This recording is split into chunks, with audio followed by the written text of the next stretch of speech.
Ora, sejam de novo bem-vindos a esta 17ª Conferência de Valor da APA.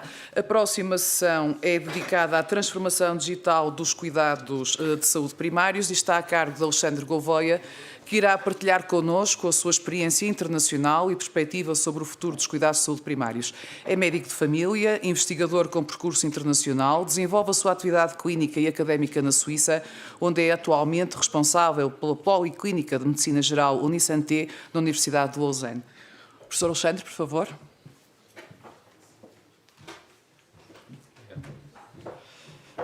Muito obrigado. Antes de mais, agradecer também à APA, na pessoa do Dr. Xavier Barreto, pelo convite que me foi endereçado. É realmente um grande prazer estar aqui convosco, entre alguns amigos, colegas médicos de família, e também entre colegas, entre pessoas, obviamente, com quem partilhamos muitas discussões sobre o futuro dos cuidados primários. E eu dizia também que realmente, muitas vezes nós temos a tendência de falar com os colegas hospitalares que estão dedicados à área clínica e esquecemos também daqueles que estão responsáveis pela gestão dos cuidados hospitalares, e acho que é importantíssimo para o futuro nos cuidados de saúde integrados realmente podermos colaborar, comunicar e desenhar o futuro conjuntamente. Eu realmente preparei uma apresentação em que há um conjunto de conceitos que queria falar sobre os cuidados primários, falar também sobre aspectos que são relacionados com a transformação digital na área da saúde como um todo, e também depois fazer uma aproximação àquilo que é a oportunidade, aquilo que são os riscos, as perspectivas, também alguns dilemas daquilo que é, no fundo, a aplicação dessa transformação digital aos cuidados primários. Eu vou só pegar aqui no apresentador, portanto, aqui no... Eu queria também começar por declarar alguns conflitos de interesse. Sou Medical Scientific Advisor de uma startup, Simple Care, que é uma plataforma dedicada à formação e à aquisição de boas práticas na área dos cuidados informais ao domicílio, mas obviamente não tenho nenhum tipo de conflitos de interesse, nem financeiros, com aquilo que vou apresentar, e as escolhas que fiz são principalmente relacionadas com o impacto naquilo que podem ser a evolução dos cuidados primários e não, obviamente, com interesses que possam ser relacionados com as diferentes plataformas. O plano para a apresentação está em 3 momentos. Eu penso que é importante falar também de alguns conceitos que já foram abordados aqui pelo professor Damascenir previamente, e eu escolhi também fazer os slides em inglês para que haja a possibilidade de, no fundo, partilhar alguma informação com o professor Damascenir, o professor Grunegan, que estão aqui connosco, e outros colegas internacionais. Falar, de facto, destes desafios que existem, um foco europeu, um foco nacional. É importante dizermos as coisas que devemos dizer, e há alguns elefantes na sala, eu penso que não são vocês, obviamente, mas há alguns elementos que devem ser ditos de forma transparente, e eu, como dizíamos, que realmente eu exerço no estrangeiro, tenho esse handicap de não estar a praticar em Portugal, mas eu trabalhei no USF modelo A, antes de emigrar. Trabalhei no LIS do Alto Minho, portanto, trabalhei também com amigos na Associação Portuguesa de Medicina Geral e Familiar, e represento ainda, portanto, e trabalho na Organização Mundial de Médicos de Família, no ramo europeu. Portanto, realmente esse conhecimento, esse contacto privilegiado tenho alimentado durante os últimos 20 anos. Mas há aqui depois evoluções internacionais, evoluções, digamos, do ponto de vista da tecnologia, que devem ser abordadas e focalizadas do ponto de vista dos cuidados primários. E se nós falarmos daquilo que é, no fundo, a capacidade, o valor, a mais-valia dos cuidados primários, podemos ter esta abordagem que é, no fundo, algo importante que nós conhecemos e que ensinamos quer aos estudantes de medicina, quer aos internos, a árvore da Wonka, que incorpora a definição da nossa especialidade, a definição daquilo que é, no fundo, a medicina geral, a medicina familiar, e existem vários elementos. Eu não vou declinar, não vou explicar elemento por individualmente, mas é basicamente a capacidade de gestão dos problemas de saúde agudos, crónicos, a gestão da multimorbilidade, nós já falamos neste aspecto que é uma evolução importante nas últimas décadas, a capacidade também de realizar prevenção, promoção da saúde, de abordar a saúde mental de forma holística, portanto, não apenas de forma isolada, como por vezes os profissionais de saúde da área da saúde mental o fazem, nós somos capazes de tratar problemas somáticos e problemas de saúde mental. A coordenação de cuidados, temos os enfermeiros, temos os assistentes sociais, temos os nutricionistas, os fisioterapeutas e somos realmente o chefe de orquestra e essa capacidade, dessa visão de poder estabelecer a prioridade a determinado momento daquilo que deve ser feito. Depois a continuidade de cuidados longitudinal, somos médicos de família antes das pessoas nascerem, quando as pessoas nascem, durante os primeiros dias realmente temos esse contacto privilegiado com as famílias e depois mesmo durante toda a vida, inclusivamente após o falecimento, também estamos a prestar cuidados à família quando alguém desaparece. A orientação comunitária, porque é realmente o nosso setting de prática e é toda esta, digamos, este leque de competências, este caderno de encargos, se nós pudermos chamar assim, que do ponto de vista financeiro e do ponto de vista da eficiência, portanto, de custo e efetividade, é extremamente interessante. Portanto, nós resolvemos 90% dos problemas da saúde que existem na comunidade com um custo que varia entre os 5% e os 10%. Digamos, da despesa global do sistema de saúde. Isto já foi mostrado aqui, portanto, existem países que têm variações. De facto, eu infelizmente não tenho e não consegui encontrar os dados para Portugal, e isso seria interessante, provavelmente podemos depois na discussão falar nesse aspecto, mas é verdade que este custo é relativamente baixo. O ideal seria aumentarmos este custo para poder dotar os cuidados primários na sua globalidade de maiores recursos humanos, recursos logísticos, de realmente podermos ter mais inovação e virmos hoje daquilo que foi feito em termos das bolsas de valor, dos projetos que existem integrados nas unidades locais de saúde. Se nós colocarmos algum dinheiro nos cuidados primários, vamos ter, no fundo, um mecanismo de alavancagem que é muito mais interessante e diz-se muitas vezes que um euro investido nos cuidados primários vai trazer 3 ou 4 euros para a economia, portanto isto depois varia entre países, mas realmente tem um impacto bastante interessante do ponto de vista a médio e longo prazo. A situação dos cuidados primários em Portugal não é de todo má, obviamente, que temos realmente um Serviço Nacional Universalista, temos uma estrutura com mais de 50 anos, portanto, digamos, uma história que já é bastante importante.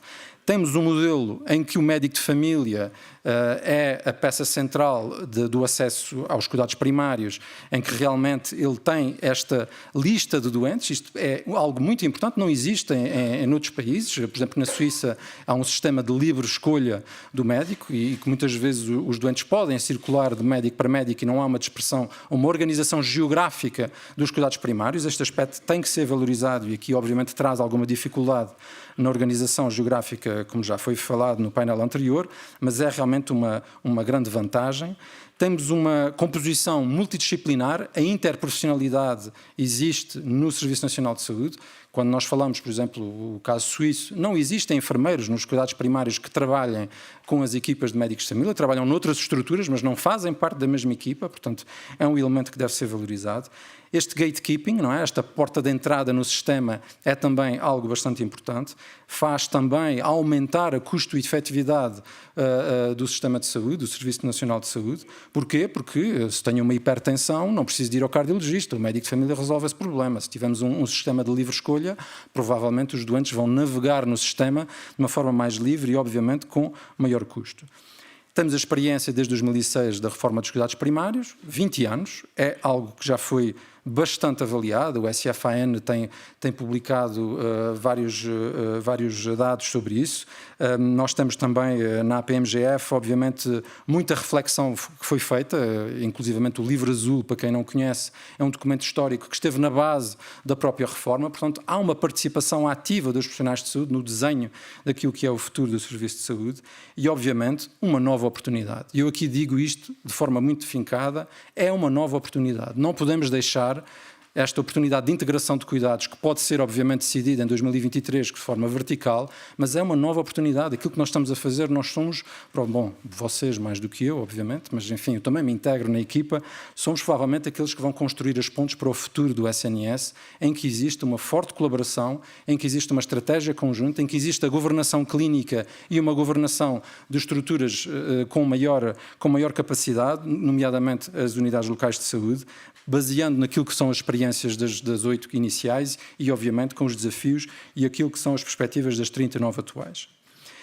E depois temos em Portugal os desafios. E aqui fui só buscar um artigo que foi publicado recentemente, em que em 9 países da região da OMS Europa foi abordada a questão dos recursos humanos. Eu penso que isso aí, a crise que está atualmente a ser vivida, não é só em Portugal, na Europa, mas também em vários países do mundo, é que não há médicos de família, não há cuidados primários, no fundo, profissionais dos cuidados primários suficientes para podermos dar resposta àquilo que são as missões atuais dos cuidados primários. Portanto, isto aqui é algo que tem que ser pensado de duas formas. E a primeira é, vamos ver já aquilo que são, no fundo, a workforce, não é? Depois vamos pensar, no fundo, qual são a missão dos cuidados primários, mas isso eu depois vou abordar um pouco mais tarde. Vamos focalizar em Portugal os desafios. Temos desafios que são bastante significativos e têm a ver com a penúria de profissionais, com as diferenças geográficas, com o aumento do emprego no setor privado, que são muitas vezes o setor privado em que há também cobertura do setor público, portanto há aqui uma discordância e um desperdício de recursos, não é? Os utentes utilizam o serviço público e também podem utilizar o serviço privado de uma forma de concorrência desleal, por vezes. Não há dados, ou pelo menos esses são limitados ou de difícil acesso, não há planificação, ainda se dizia, o Nuno dizia, de 2, 4, 6, 8 anos, o que é que vai acontecer? Portanto, é isso. É verdade que não há comunicação, há digamos, uma rotação histórica, uma alternância democrática que, a meu ver, é pejorativa, porque os planos não se decidem, não há pactos para a saúde, ou pelo menos não houve até agora, talvez vamos ter uma mudança com o professor Adalberto Campos Fernandes e com o Presidente da República, António José Seguro, mas é verdade que os pactos para a saúde já são necessários desde há várias décadas. E isso aí causa uma perda de satisfação, digamos, uma perda de interesse também dos profissionais de saúde no Serviço Nacional de Saúde e depois a reforma, os aspectos de centralização, descentralização da governação também são, obviamente, problemáticos. A retórica política é forte, mas não há ação. Existem intervenções, mas no fundo são pouco eficazes do ponto de vista do recrutamento, da retenção e também da gestão da saúde mental dos profissionais de saúde. Existe, e penso que isso aí, pronto, um dos primeiros elefantes na sala é que os profissionais de saúde, e nomeadamente os médicos de família, têm altos níveis de burnout. Portanto, temos que também abordar esta questão de forma frontal. Provavelmente a forma de trabalhar está a ser inadequada. Ainda se falava, digamos, do trabalho parcial entre 50% a 100%. Pois, no meu país, nós podemos, enfim, na Suíça neste momento, nós podemos trabalhar em várias taxas de atividade, portanto podemos ter 3 dias, 4 dias, 5 dias, tudo depende da situação familiar, tudo depende da vontade do profissional, da oferta, da necessidade das equipas e é possível mudar, digamos, entre semestre para semestre, durante um ano para o outro, temos que ter essa flexi-segurança, portanto ter uma capacidade de flexibilidade, mas também perspectivas a longo prazo das profissões para podermos realmente sair desta rigidez administrativa que causa perda de satisfação e no fundo, diminuição dos recursos. E depois é aqui, digamos, a importância dos cuidados primários no serviço. Temos que passar um pouco à ação, provavelmente com mais financiamento e com mais capacidade e autonomia. Na Europa, é óbvio que também assistimos a uma grande sobrecarga de atividade clínica, menos do tempo de consulta, a multimorbilidade, a fragilidade, portanto, o envelhecimento, que obviamente também causa outros problemas, a vulnerabilidade social com a forte migração, eu penso que isso aí também é algo que é óbvio que é conhecido, portanto, que trazem novos desafios, a documentação que por vezes é exagerada, os sistemas de informação que são, digamos, por vezes contraprodutivos, uma grande sobrecarga de documentação, mas depois que é garbage in, garbage out, ou seja, muitos dados recolhidos e poucos dados que são, no fundo, utilizados. Os alertas, os portais múltiplos que não são interoperáveis, não é? Nós vamos ter uma inovação para um programa de despiste, por exemplo, do rastreio do cancro do cólon, é um novo programa, não é integrado naquilo que já existe, não é um novo, tem que ser um novo login, temos que mudar de plataforma, com acessos que depois se perdem, enfim, a informação não transita entre os dados do SNS e os novos programas que existem e depois começamos a ter 20, 30, 40 programas diferentes. Menos autonomia sobre aquilo que nós falávamos, os horários, as férias, portanto, tudo isso diminui o interesse e depois, obviamente, as dificuldades que podem existir entre as várias especialidades, a coordenação de cuidados que pode ser difícil.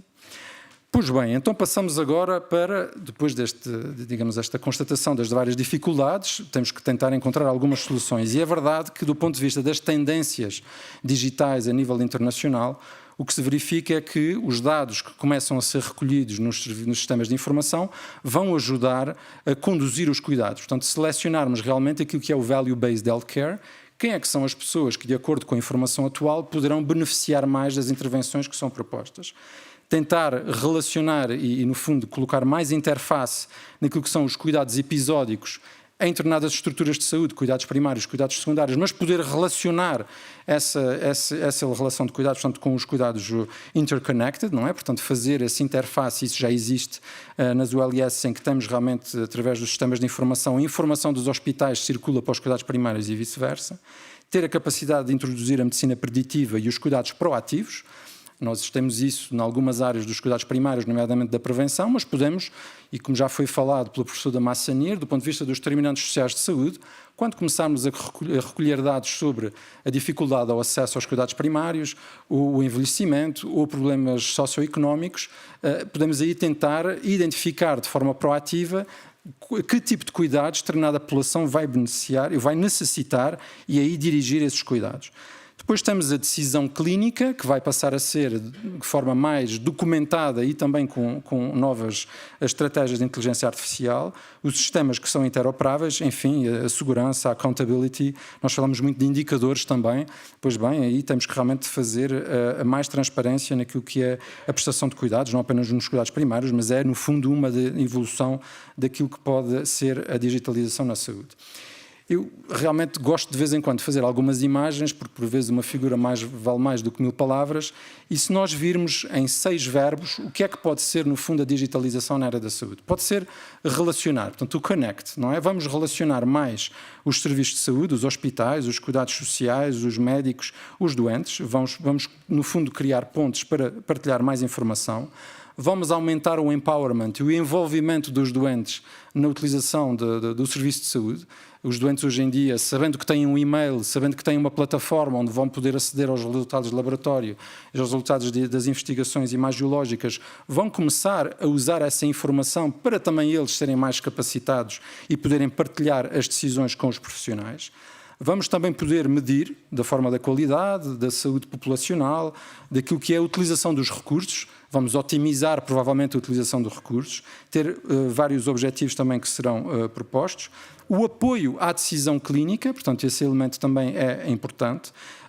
O automatismo, penso que esse também é necessário e é provavelmente este aqui um quick win que nós estamos a ver em vários países que têm, no fundo, estratégias de implementação das tecnologias mais rápidas.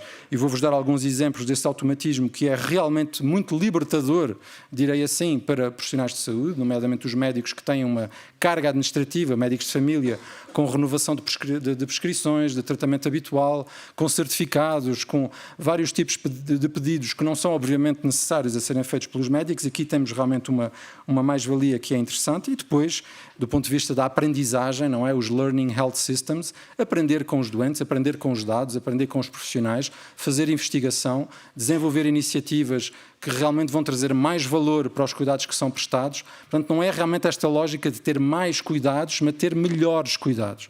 Isto é realmente importante, de termos este mindset, de poder adaptar, porque senão vamos estar continuamente a colocar recursos no sistema, mas se não otimizarmos o funcionamento do sistema atual, obviamente que a torneira continua aberta e os recursos vão ser inexistentes a determinada altura. Portanto, ter esta capacidade de maior conexão, de medida, de resposta e de aprendizagem. Eu agora vou passar a dar alguns exemplos de forma muito rápida daquilo que está a ser feito neste momento. São, portanto, pessoas, iniciativas, soluções, inovações, respostas que são dadas para problemas existentes. Soluções que são dadas desde há pouco tempo e vimos, por exemplo, aqui o Dr. John Halanka, que é um investigador de Harvard, que neste momento está como responsável Chief Information Officer. Portanto, nós temos aqui provavelmente uma perspectiva daquilo que será uma futura função, profissão, cargo, responsabilidade dentro das ULS, alguém provavelmente que está responsável, que é da área da saúde ou não, mas que tenha como principal missão a coordenação, a digitalização, a governação digital, se pudermos dizer, dentro de uma estrutura que vai ter centenas de milhares de utilizadores. E realmente o que o Dr. Halanka tem feito é a integração multimodal profunda de várias fontes de dados, desde resultados de laboratório, consultas, de notas clínicas que muitas vezes podem não ser estruturadas, resultados de, por exemplo, de imagiologia e também, por vezes, de análises genéticas que existem. Então, o que aconteceu neste momento e na Mayo Clinic, o que está a ser desenvolvido, e sabendo que a Mayo Clinic é o hospital em Rochester, nos Estados Unidos, número 1, considerado pela Newsweek, enfim, são destes rankings que muitas vezes também são um bocadinho construídos, mas é verdade que é o número 1 desde há 8 anos, não é? E existem outros centros académicos de grande excelência que continuam no top 10, mas realmente a Mayo Clinic está em pole position e provavelmente tem algumas estratégias de governação, de digitalização e de cuidados que são prestados, que devem ser vistas com bons olhos. Pois bem, neste momento, a Mayo Clinic Platform tem 13 milhões de utentes. Portanto, doentes registados não apenas nos Estados Unidos, em muitos locais, tem mais de 1,25 bilhões de notas clínicas e o que conseguem é ter, no fundo, esta integração total da informação digital. É óbvio que neste momento conseguem depois otimizar, trazer mais eficiência para o sistema, conseguem também alavancar a investigação, e há bastante investigação que é feita, mas é só para vos dar o exemplo que isto é possível. Obviamente é um sistema privado, Estados Unidos, enfim, existem muitas dificuldades, mas nós, se pensarmos que Portugal tem um ecossistema digital que poderá favorecer esta interoperabilidade, eu penso que seria possível também implementar este tipo de governação, obviamente com outro tipo de restrições, de acordo com as regulamentações e o quadro jurídico existente a nível europeu, mas realmente, do ponto de vista tecnológico, isto é mais que possível hoje em dia. Depois também temos, digamos, a relação com os doentes. E aqui trago um artigo que também foi publicado na Nature recentemente sobre o uso de um LLM, um Large Language Model, neste caso o Microsoft Copilot, pelos cidadãos, portanto, o uso público, e o que mostra é que neste momento os utilizadores que avaliaram, portanto, foi cerca de 500 mil conversas iniciadas no Copilot, 40% são sobre informação em saúde e educação. Portanto, realmente há aqui uma utilização bastante importante do ponto de vista da discussão com os Large Language Models. Existem depois alguns dados na área da investigação, por exemplo, ou de gestão da burocracia administrativa do ponto de vista médico, mas é verdade que a discussão na área da saúde para a inteligência artificial é algo muito importante para os cidadãos. Aqui veja-se, por exemplo, a utilização quer em mobile ou desktop, e durante a manhã durante a noite mais mobile, depois já há mais uso do computador pessoal e depois há uma mudança, portanto isso são os dados que muitas vezes têm a ver com os padrões de uso e, por exemplo, no fim do dia as pessoas perguntam mais sobre o emotional well-being, portanto realmente mostra que as pessoas estão a utilizar este tipo de tecnologia para obter respostas e estão a fazer um bypass àquilo que são as estruturas habituais, nomeadamente já se viu com a internet, mas é óbvio que a primeira linha de cuidados muitas vezes já é, obviamente, a inteligência artificial. Os automatismos, aqui 2 exemplos que queria partilhar convosco. Há uma companhia nos Estados Unidos que se chama Hypercratic AI, que diz que realmente é a primeira inteligência artificial ética e que permite dar uma resposta agêntica com os agentes de inteligência artificial e que estão neste momento a favorecer, por exemplo, respostas bastante otimizadas para propor o rastreio do cancro do cólon aos doentes. Portanto, já nem necessitam de profissionais de saúde, não é um enfermeiro, nem um médico de família, já são robôs que estão a iniciar esta discussão com os utentes e eles é que, no fundo, portanto, isto são protocolos que são testados com profissionais de saúde, eles têm mais de 180 milhões de dados clínicos e de alguns profissionais que testam estes protocolos, mas são soluções que podem ser integradas com custo-eficácia e com segurança para este tipo de prestações na área preventiva e outros desse género, que seja de low cost, que não têm, no fundo, uma necessidade de intervenção humana muito significativa e que estão a ser propostas hoje em dia. E depois temos a prescrição, a renovação do tratamento habitual do receituário crónico. No estado do Utah, onde existem 3,5 milhões de habitantes, existe desde o início deste ano a possibilidade de renovar o tratamento sem intervenção humana, ou seja, os sistemas informáticos sabem qual é o tratamento habitual dos doentes, o doente, pagando $4, pede a uma plataforma IA que se chama Doctronic e a renovação é feita automaticamente. E pronto, aí está talvez uma estratégia, neste momento ainda há algumas reticências, há um acompanhamento também pelos jornais científicos deste tipo de estratégia, obviamente que haverá alguns riscos, mas enfim, é raro um humano este e provavelmente é raro um máquina este também, não é? Portanto, também haverá erros do ponto de vista quer do homem, quer da intervenção da inteligência artificial, mas são tecnologias que já estão a ser aplicadas para reduzir aquilo que eu estava a falar, a sobrecarga administrativa. Temos também a aprendizagem. Hoje em dia, Open Evidence é uma plataforma de inteligência artificial que resume e de forma, digamos, interativa para profissionais de saúde, de forma gratuita e disponível em muitos países. Tem havido alguma polémica no acesso a nível da União Europeia. Mas é verdade que já não precisamos de ir à internet buscar informação, vamos discutir com um chatbot, que ele é que vai por si próprio fazer a pesquisa dessa informação. E realmente é algo bastante interessante, obviamente com parceiros editoriais de renome como o New England e como o JAMA. Isso realmente tem sido bastante interessante, com uma curva de adoção extremamente importante. E depois, para a investigação clínica, Consensus, portanto, são robôs que fazem investigação, que produzem revisões sistemáticas e que podem, obviamente, ser bastante interessantes do ponto de vista da aprendizagem. Nós realizamos um estudo na Suíça francófona e perguntamos aos colegas, cerca de 700 colegas que trabalhavam em instituições de formação e quantos deles usavam. Nós tivemos cerca de 88% de colegas que já usavam inteligência artificial e perguntamos depois para que é que usam. E eles, basicamente para a redação de documentos não clínicos, portanto, do ponto de vista ético, é óbvio que temos de ter cuidado na informação e isso é obviamente interdito a colocação de informação sob segredo médico dentro das plataformas, mas temos para a redação de e-mails, para a redação de documentos que não têm realmente uma importância do ponto de vista do segredo médico significativa, depois também para a investigação, para traduções, principalmente quando temos doentes de diversas origens, e isto aqui é algo que realmente está a ajudar a atividade clínica no terreno devido a esta tecnologia de grande acessibilidade. Ora bem, vamos então para o foco nos cuidados primários e eu vou falar de oportunidades, de riscos e também de perspectivas. Digamos que as oportunidades, e há um artigo que já foi citado também, é uma série de artigos publicado no Lancet Primary Care recentemente, que fala sobre a inteligência artificial nos cuidados primários e faço também aqui a referência à colega Liliana Laranjo e Ana Luísa Neves, colegas médicas de família em Portugal que exercem no estrangeiro. Realmente o que tem acontecido é a oportunidade que a inteligência artificial oferece para os cuidados primários é bastante interessante. Obviamente que tem que haver aqui aspectos na gestão do conhecimento clínico, das tarefas administrativas, estamos também na questão dos cuidados, não é? Dos cuidados clínicos e, por exemplo, a análise de imagens de laboratório, produção de síntese de dossiês. Isto aqui pode realmente ser algo bastante interessante.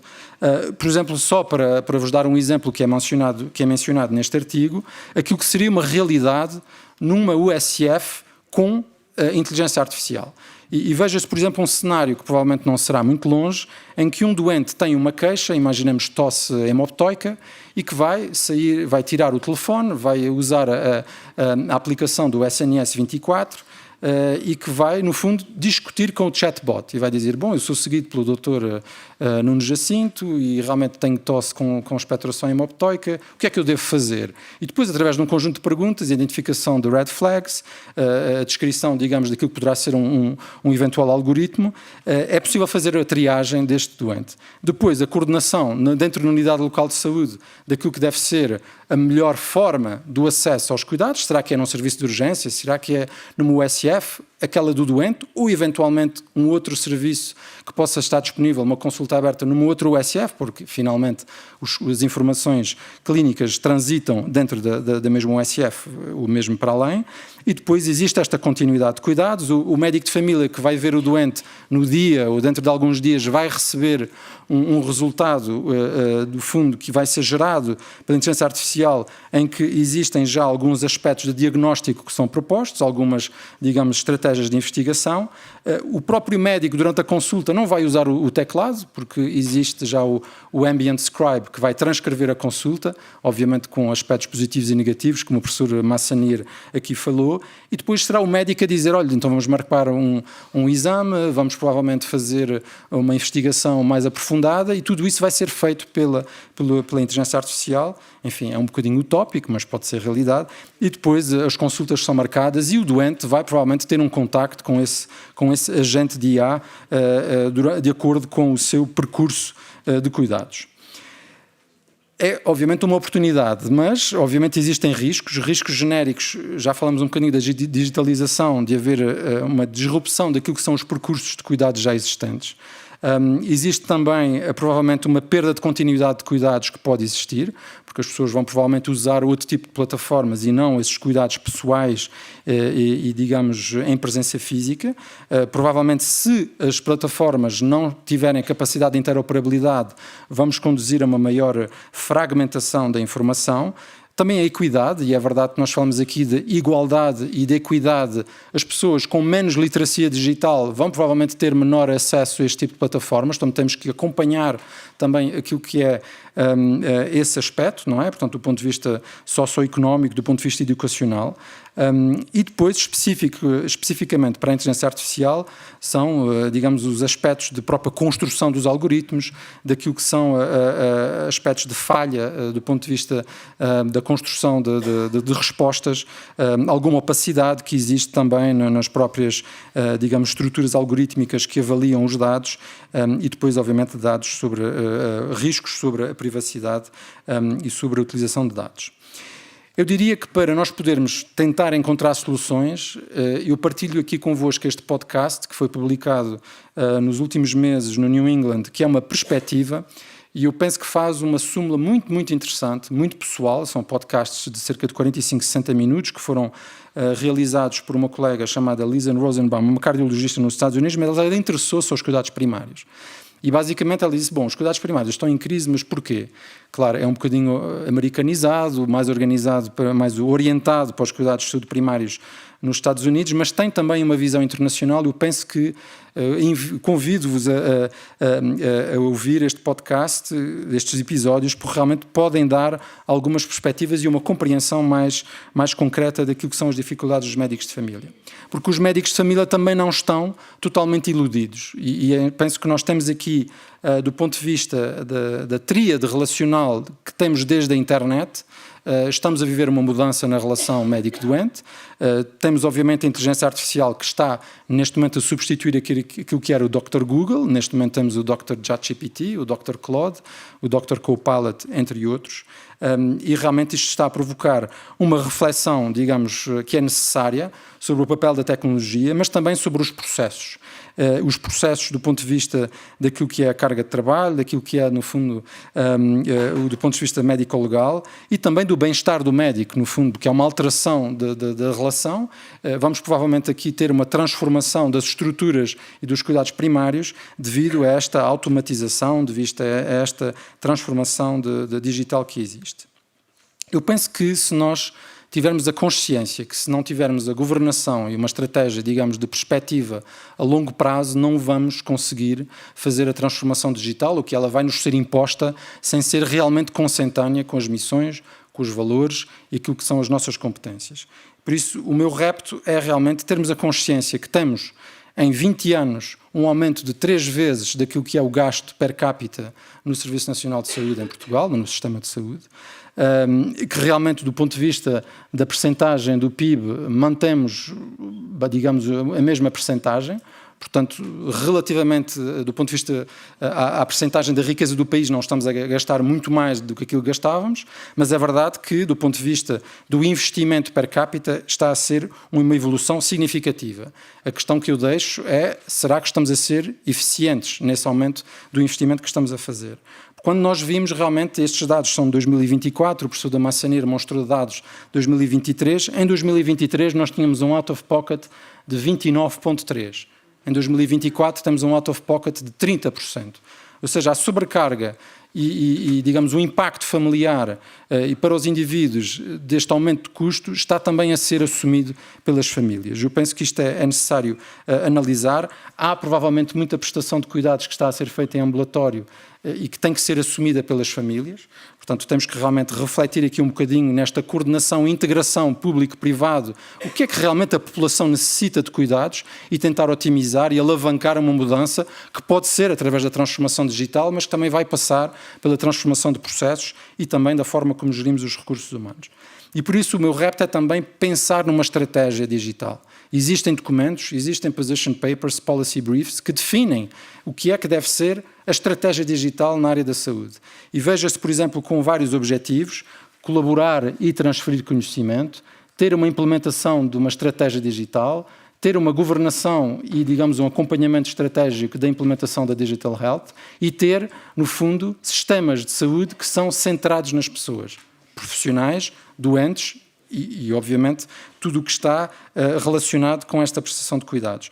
O resultado, obviamente, que é muito simples, no fundo, tentar que o ecossistema seja apropriado às necessidades. Provavelmente não é hoje em dia, ou poderá ainda ser melhor. Eu ainda estou e partilho em alguns grupos com colegas que trabalham em Portugal e são recorrentes as mensagens de desespero. Hoje em dia, o S-Clínico, as diferentes plataformas não estão a funcionar. E não funcionam não é num centro de saúde, é numa região inteira. Quer dizer, isto é realmente muito disruptivo, causa mal-estar, causa uma preocupação acrescida e nós temos que ter a capacidade de avaliar qual é a evolução digital e tecnológica que queremos, mas também de uma forma sustentável, para evitar que hajam sempre passos para a frente e passos para trás. Ter realmente o custo-efetividade e a eficiência em mente, ter a noção de que há uma digitalização que é muito acelerada, provavelmente mais acelerada do que os processos humanos podem ser capazes de acompanhar, e que isso tem que acontecer também no setor social, enfim, naquilo tudo que está à volta do serviço de saúde, porque basicamente o que nós queremos são populações mais saudáveis e eu penso que este aspecto aqui, o SNS tem tido um grande impacto na melhoria da qualidade de vida da população, mas nós podemos ainda, com a estrutura que temos, com os profissionais que temos, com o financiamento que temos, penso que podemos fazer melhor e a transformação digital é uma oportunidade. Eu deixo-vos apenas com dois conceitos que no fundo tenho refletido um pouco. E penso que conhecem o paradoxo de Jevon. Jevon foi um economista do século XIX no Reino Unido, que muito pensou sobre a utilização do carvão, e é verdade que na altura ele dizia, bom, a energia é difícil de obter, nós temos o carvão, é uma nova tecnologia, o que vamos fazer é usar máquinas para poder ter um benefício maior em termos de aquecimento, revolução industrial, entre aspas. O que aconteceu é que à medida que se usava mais carvão, precisava-se de mais carvão, porque nós começamos a dizer, bom, isto também pode ser utilizado para muitas outras funções. Vamos aumentar o número de fábricas, aumentar o número de produtos, vamos ter mais conforto. Portanto, começamos a ter mais necessidades de consumo do carvão, ao ponto em que aquilo que eram os benefícios e a eficiência que são provocados criam um tal aumento de procura que depois não conseguimos ter o benefício que é suposto com as novas tecnologias. Pois o paradoxo com os cuidados primários é um bocadinho o mesmo.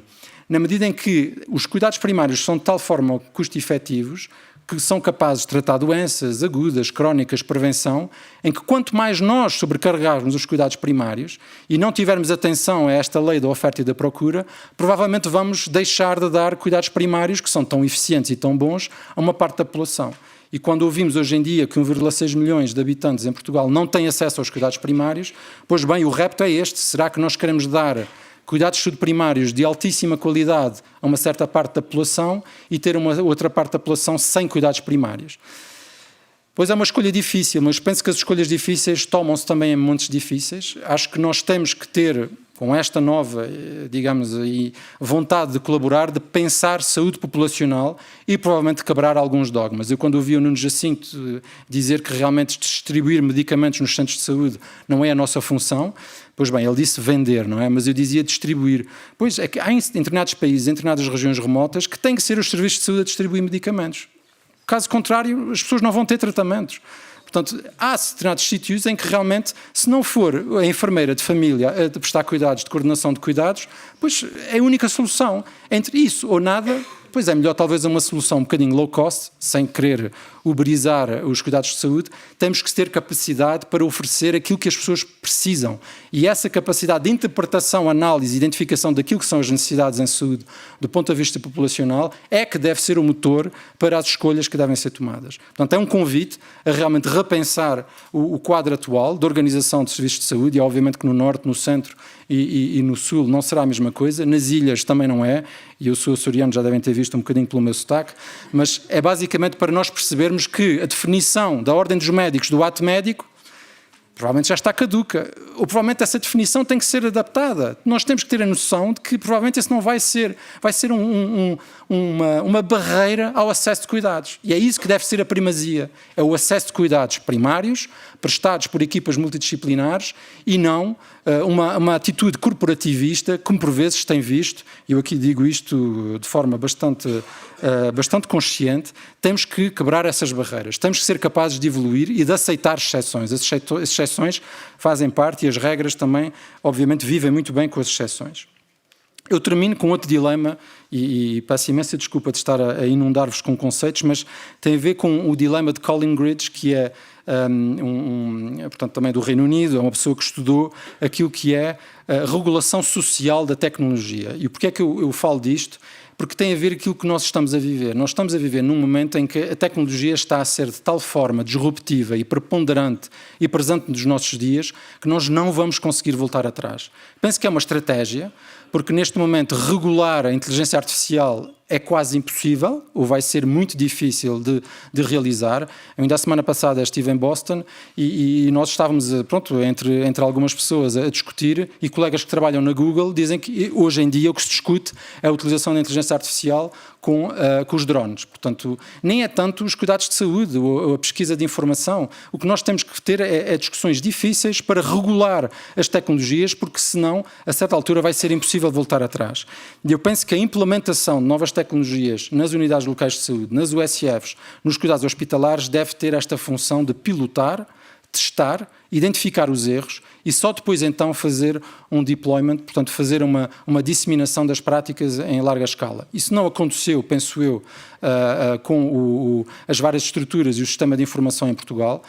Penso que, no fundo, existem inovações que aparecem e muitas vezes não foram testadas ou foram testadas em círculo muito restrito, em regiões que provavelmente não são aquelas que vão necessitar mais, regiões que provavelmente têm uma largura de banda de internet que não é a mesma que regiões periféricas. Portanto, temos que ter uma visão também de igualdade e de compreensão das diferentes latitudes em que o nosso país e que o nosso Serviço Nacional de Saúde funciona, para não podermos depois encontrarmos numa situação em que será impossível voltar atrás e o custo, de adaptar a tecnologia já existente será impossível. Portanto, eu deixo-vos apenas com esta mensagem final. A integração, obviamente, os cuidados primários são um sistema de grande valor acrescentado, porque são custo-eficazes, acrescentam realmente um grande impacto em termos de melhoria da população. Isso já foi estudado, Barbara Starfield, entre outros, há muitos anos. Temos que redesenhar os cuidados de saúde e aproveitar, provavelmente, a transformação digital para além da acumulação de utensílios, de plataformas, mas de forma integrada, portanto, ter esta visão coordenada daquilo que é a arquitetura digital dos serviços de saúde, porque isto também vai ter impacto nas pessoas e nas equipas, e, por fim, ter a capacidade de fazer escolhas centradas nas pessoas, nos humanos, porque, apesar de tudo, o Serviço Nacional de Saúde existe para as pessoas e não para máquinas nem algoritmos, e ter esta capacidade de governação que é preponderante, bottom-up por vezes, top-down de vez em quando, mas principalmente antes que haja um lock-in das tecnologias, ou seja, quando elas já estão disseminadas será muito difícil voltar atrás. Bom, peço imensa desculpa por ter falado um bocadinho para além do tempo, mas é uma área que penso eu temos muito que discutir e que refletir nos próximos anos. Obrigado pela vossa atenção.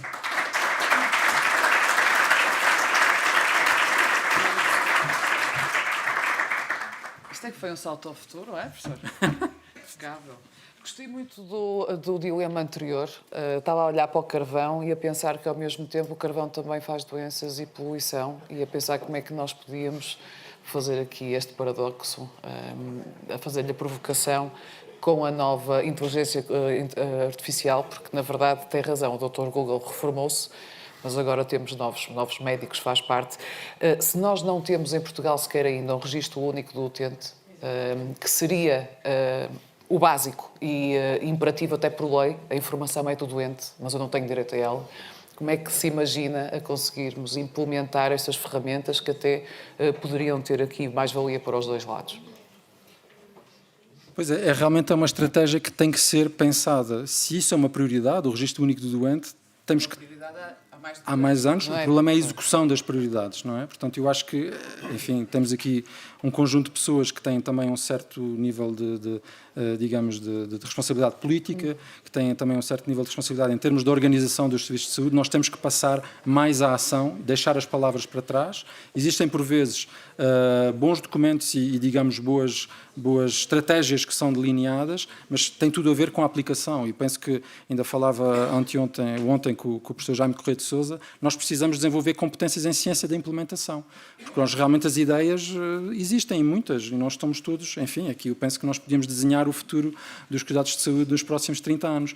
A questão é como é que passamos à ação, o que é que realmente conseguimos fazer a nível local, a nível regional, a nível nacional, e essa é que é a grande dificuldade. O compromisso para o futuro tem que existir também a nível político. E não é a mudança do governo que vai desenhar... Portanto, nós temos aqui esta consequência, a meu ver, bastante negativa, de haver uma alternância política dos decisores e que depois, no fundo, estão a ter um impacto desde há vários anos naquilo que são as estratégias que devem ser implementadas. Portanto, eu acho que aqui temos que ter realmente a coragem de dizer as coisas como elas são e as pessoas têm que ter também chamadas à responsabilidade. Portanto, não podemos continuar a aumentar a despesa per capita e no Serviço Nacional de Saúde sem que estas mudanças possam ser realizadas. Eu acho que realmente ter mais médicos de família é indispensável, mas não é a única solução, porque colocar mais médicos de família a funcionar da forma que nós estamos a trabalhar, obviamente que vai causar mais êxodo. Portanto, o que nós temos é que pensar nos próprios processos, pensar naquilo que são, digamos, as estratégias que permitem alavancar uma melhoria no funcionamento e depois, obviamente, aí eu penso que os profissionais vão chegar. Não podemos é deixar apenas de ver um lado da solução, temos que ver o sistema como um todo. E essa comunicação, penso que neste momento essa colaboração, essa vontade de integrar cuidados pode existir com as ULS e realmente penso que aqui é uma oportunidade de ouro porque os erros que são cometidos no passado estão-se a pagar caro hoje em dia. Mas também, como dizem muito bem, ainda temos um problema, e isso é muito cultural, de estarmos muito agarrados às nossas quintas, às nossas sebes, não é? Temos aqui um problema territorial quase. Isto não é só um problema dos decisores políticos, não é? Isto já vem também, como dizia, top-down, aqui é ao contrário. Não encontra dados em Portugal, o professor tocou numa última questão muito importante, podíamos ficar aqui o resto, mas não temos tempo. É um problema de base, não é? Que também acaba por ser um problema na definição de políticas, porque não temos medição de valor. Não temos medição de valor, também não temos análise do valor da análise organizacional. Portanto, nós sabemos que precisamos da mudança, mas também não temos os dados para construir a devida estratégia. Pois não temos em parte. Eu penso que os cuidados de saúde primários foram inovadores também nesse aspecto e a USFAN, aí que tem uma cota parte da responsabilidade e com muito louvor, criaram um bilhete de identidade dos cuidados de saúde primários das USFs. Uma plataforma disponível em Open Access para todos os cidadãos e todos os interessados poderem realmente analisar os dados de cobertura, de acesso, os indicadores das unidades de saúde familiares. Cria competição, obviamente, mas cria também tentativas de compreensão de porque é que funciona numa determinada área e noutra não. Portanto, eu acho que aqui temos que realmente ter, enfim, eu penso que do ponto de vista dos cuidados de saúde hospitalares, provavelmente esses dados também existem, provavelmente também estão disponíveis, mas temos que ter uma capacidade a ir além daquilo que já existe. Existem muitos dados, eu penso que do ponto de vista de investigação, por exemplo, é por vezes difícil de aceder aos dados que existem no SNS para realizar projetos de investigação. Ok, a rara exceção foi durante o Covid, em que realmente havia uma emergência nacional, mas temos que também dar à academia essa possibilidade de criar conhecimento. O conhecimento, no fundo, é de nós todos. Somos todos cidadãos portugueses, utilizadores do SNS, somos nós que financiamos o serviço, portanto temos que exigir, tem que haver uma contrapartida também para nós. Nós não podemos continuar a dizer... Continuamos a pagar a formação dos médicos, continuamos a pagar a formação pós-graduada dos especialistas, financiamos o sistema e, obviamente, temos um sistema bem arquiteturado, mas que está a ter cada vez mais dificuldade em dar resposta às necessidades da população. Estes 1,6 milhões de utentes que não usam o Serviço Nacional de Saúde, porque não têm médico de família, provavelmente usam noutras condições, mas, obviamente, também são contribuidores, também são, digamos, são pagadores, não utilizadores, no fundo. Nesta revolução digital, e para finalizarmos, o professor estava a dizer muito bem, que nós temos aqui oportunidades de aliviar a carga, não é? Nós temos aqui de tirar isto, mas quando focou o exemplo do Dr. Nuno Jacinto, eu tinha uma pergunta para si, não é? É que se a paciente do Dr. Nuno Jacinto tiver essa conversa com o chatbot e o chatbot se enganar, quem é que se responsabiliza? Pois, essa é uma questão muito interessante e eu penso que aqui nós falávamos pensar fora da caixa. A doutora Cristina, sem caixa. Pois bem, eu acho que agora, com a inteligência artificial, nós temos a possibilidade de construir a nossa caixa com uma impressora 3D. Ou seja, existem neste momento soluções de também ter um human in the loop, não é? Portanto, ter um certo tipo de autoridade humana a controlar a estratégia, e é isso, no fundo, o apelo que temos que fazer hoje em dia, é que a tecnologia sem humano vai ser sempre pior da tecnologia com humano. Se bem que, em alguns estudos, nós vemos que, por exemplo, em termos de conhecimentos, isso pode, por vezes, ser um bocadinho diferente. Mas nós temos que ter a disponibilidade, a vontade de integrar a nossa sabedoria e a nossa inteligência emocional, a inteligência humana que não desapareceu, naquilo que é a melhoria do algoritmo. E aceitar que, provavelmente, em determinadas situações, os algoritmos, devido à acessibilidade, devido à forma como são construídos, vão dar melhor resposta, mais rápida, mais adequada, porque, obviamente, não podemos ter humanos a funcionar na frontline, naquilo que deve ser um serviço nacional, a primeira linha de cuidados, que hoje em dia as necessidades são muito mais diferentes, são muito mais abrangentes do que eram. Certo. Portanto, temos que ter a capacidade de construir o futuro também com a tecnologia e adaptá-la àquilo que é, no fundo, a utilização mais racional, mais digamos, adequada para os cuidados de saúde da população. Mas com alguém a responsabilizar-se, não é? Porque senão isto é, entramos É no Wild West. É o conceito do Chief Information Officer, não é? No fundo, de haver uma pessoa que a principal tarefa é pensar sobre estes desafios e ter a capacidade de integrar as novas tecnologias à realidade local, àquilo que são, digamos, as necessidades da população